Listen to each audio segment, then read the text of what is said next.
back to Good Morning Arkansas. We're joined now by Dr. Michael Spann, who is one of our St. Vincent's doctors, here to talk about tummy tucks, that procedure, and whether or not you'd be a good candidate for it, and a little bit more about what the procedure is like in the event you decide you want to pursue that. Thank you so much for being here today. Thanks for having me. We're in your makeshift office. Yes, yes. We're going to do our consult right here. Right. Well, so thank you so much for being here. Now, I understand that you are certified by the American Board of Plastic Surgery. Correct. What does that certification mean in particular to somebody who may be seeking your kinds of services? Right. I think the biggest thing when you're looking for a surgeon is to check the qualifications of the surgeon. To become board certified in plastic surgery specifically, we do a long prerequisite training, either 5 years in general surgery or ENT, and then we do a subsequent specialty training in plastic surgery for anywhere from 2 and now it's actually 3 years. And so it's extremely long. That's after medical school. So we're looking at another 5 to 8 years after medical school to become into practice. So it's important to check those credentials so Correct. people can have a comfort level if they're going to come to you for that kind of service. Correct. I mean, any surgeon you want to go to, you want to make sure they're qualified to perform surgery, and specifically, how did they become trained on performing that particular surgery? Because we hear so many cases now where people are perhaps doing some things, obviously not at St. Vincent, but doing things that they shouldn't be doing. They don't have the specific training for, so you need to be careful of that. Correct. Okay, well, let's talk a little bit about tummy tucks. Sure. Let's explain to our viewers exactly what the procedure is. I mean, we know when we hear it, you're tucking away something, but what is the procedure exactly? What do you do? So when we were talking about tummy tucks, we're looking at specifically the belly skin. And really for me, the tummy is from the lower chest all the way down to the pelvis. And that extends all the way to the back side. Really? And so we're going to have people who come in and they're going to have a combination of problems. Either we have a little bit extra fat, we have a little bit extra skin,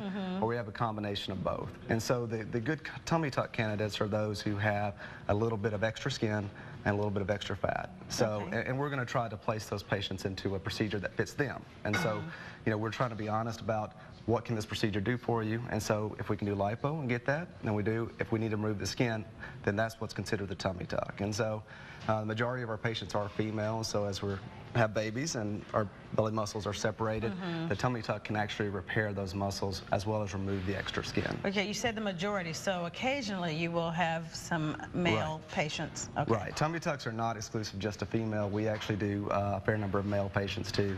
Okay, so who is a good candidate for a tummy tuck?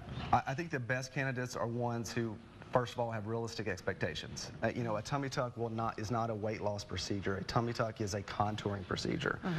So the weight loss is minimal when you compare it to the other procedures. And so for us to get the best results, we want to have realistic expectations. We want to have patients who come to us at their lowest weight. And the reason is because weight fluctuations or weight instability is going to affect the long-term results.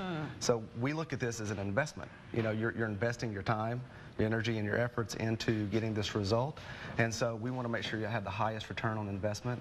And so somebody who's stable on their weight is what we're looking at. So you still have to do your part even though you undergo that procedure, is what you're saying. Right. I mean, the surgeons do a lot of the work, but the patients kind of have to meet us in the middle to get that top level result. Okay, so now let's talk about particular complications or potential complications very quickly if in fact people need to be concerned about that. Right. I mean, any surgery you go into, you've got to be concerned about what's going to happen after the surgery. And so the first thing is any surgical procedures, bleeding and infection are the big ones. With abdominoplasties in particular, we're looking at there's going to be an incision, and so incisions have to heal. And so we really need those patients to take time, rest, and then follow the doctor's orders in with specific protocols. Okay. So if they're interested in visiting with you, we need to tell them how to reach you. Right. Yeah. So we're here in Little Rock Plastic Surgery on Rodney Parham. So thank you. Well, thank you very much for being here. You see the information on the screen.